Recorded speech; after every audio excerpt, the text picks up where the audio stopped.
The 4% increase traditionally would have been only for established public servants.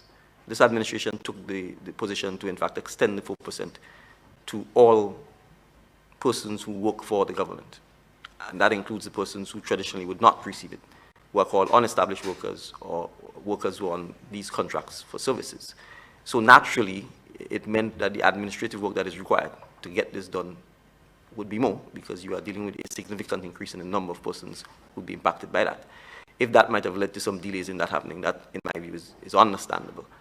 But certainly if there are persons who may not have had it, I'm sure that the necessary administrative work that has to be done to ensure that that happens will be dealt with.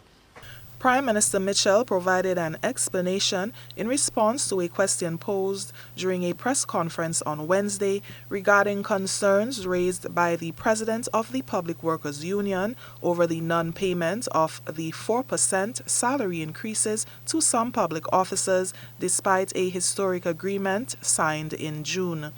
If that is factual, it's a little troubling, because obviously the negotiations were concluded a while now, and it's something that was agreed. Naturally, there's a retroactive aspect of it, because we are dealing with 2023, 2024, and 2025. I have not actually had any briefing that suggested that that is accurate. I have not received any private complaints or any correspondence from the public workers saying what is said publicly. And too often in Grenada, that is the kind of thing that happens. People go to the media and say stuff without giving the persons who have the opportunity to address it the chance to address it, or even bringing it to their attention. Meanwhile, President of the Grenada Public Workers Union, Brian Grimes, alluded to writing at least 2 letters to the Department of Public Administration in July.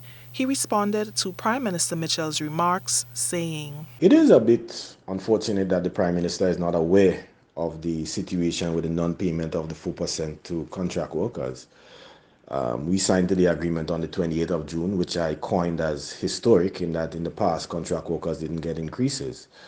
However, we thought and we anticipated at that meeting there, or signing, that there may be some administrative hiccups, but it went on too long." Grimes emphasized that the union aims to foster resolution and collaborative behavior within the public service.